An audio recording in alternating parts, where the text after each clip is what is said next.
Sagittarius A, black hole or dark matter core. For decades, we've treated the object at the center of the Milky Way as a settled case, Sagittarius A Stirk, the supermassive black hole our galaxy orbits around. But what if that conclusion is only half the story?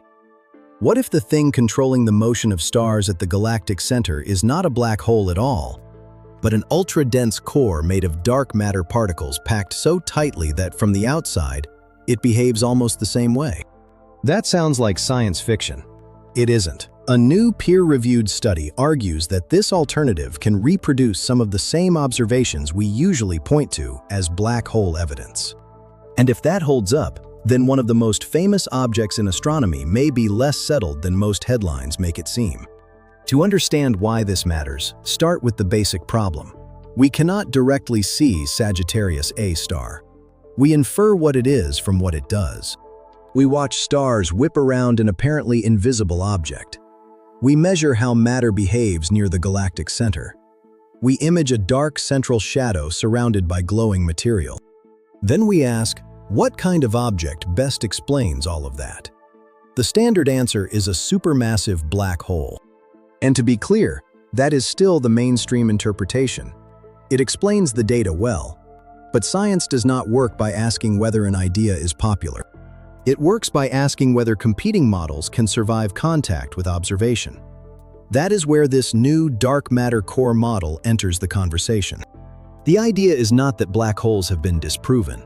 It is that Sagittarius A star might also be modeled as a compact clump of fermionic dark matter. Fermions are particles that cannot all be squeezed into the exact same quantum state. That matters because it gives them a kind of built-in pressure when packed together densely enough. A useful analogy is a crowded theater with assigned seats. Boson-like particles can pile into the same seat without much resistance. Fermion-like particles cannot. Once every seat is taken, the next particle has to occupy a different state. Under extreme conditions, that creates a pressure that can hold up a compact object against further collapse. So instead of a singularity hidden behind an event horizon, this model imagines a very dense dark matter core.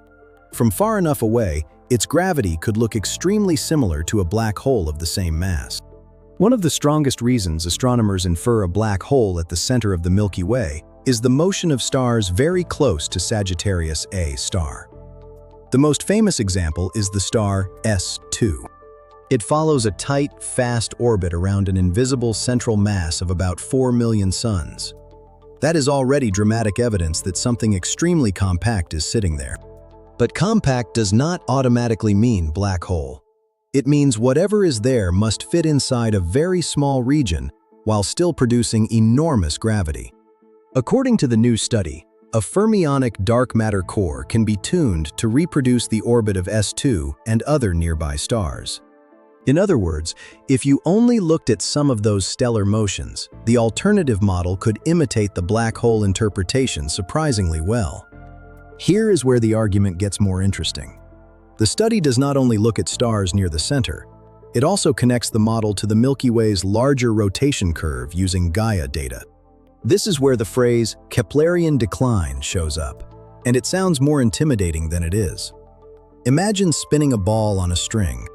The farther out it is, the slower its angular sweep feels for a given central pull. In gravity, if most of the mass is concentrated near the center, objects farther away should generally move more slowly. That drop-off in orbital speed with distance is the Kepler-like behavior astronomers expect. But galaxies often do not behave that neatly, which is one reason dark matter became such a major idea in the first place.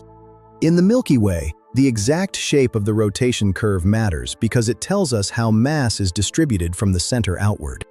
The paper argues that this dense dark matter core model can help connect the inner and outer behavior in a self-consistent way.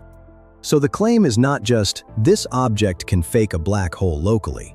The stronger claim is that it may also fit into the broader galactic mass profile in a meaningful way. What about the famous image? At this point, you might be thinking, didn't the Event Horizon Telescope already image the black hole shadow? Isn't that game over? Not necessarily. What the EHT captured was a bright ring-like structure surrounding a dark central region. That image is absolutely consistent with a black hole. But some previous theoretical work has shown that ultra-compact dark matter configurations can also produce shadow-like appearances under the right conditions. That does not mean the image proves there is no black hole. It means the image alone may not uniquely distinguish between every possible ultra-compact alternative. This is a subtle but important point. In astronomy, seeing something that looks like a black hole is not always the same as proving only a black hole could produce it. So how would we tell the difference? One proposed discriminator is the photon ring. This is the extremely narrow ring of light produced by photons that loop around the object multiple times before escaping toward us.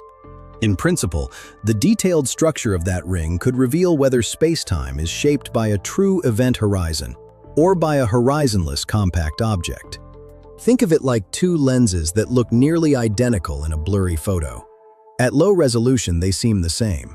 At higher resolution, tiny distortions at the edge reveal they are built differently. That is the promise of future observations. Not that they will magically overturn black hole physics overnight, but that they may sharpen the test enough to separate models that currently overlap. What this does not mean. This is where a lot of science coverage goes off the rails. It does not mean Sagittarius A star was never a black hole in any definitive sense. It does not mean decades of astrophysics have collapsed. And it does not mean one new paper has overthrown the mainstream model. What it means is simpler and more interesting. A peer-reviewed alternative exists, and at least some current observations do not immediately rule it out.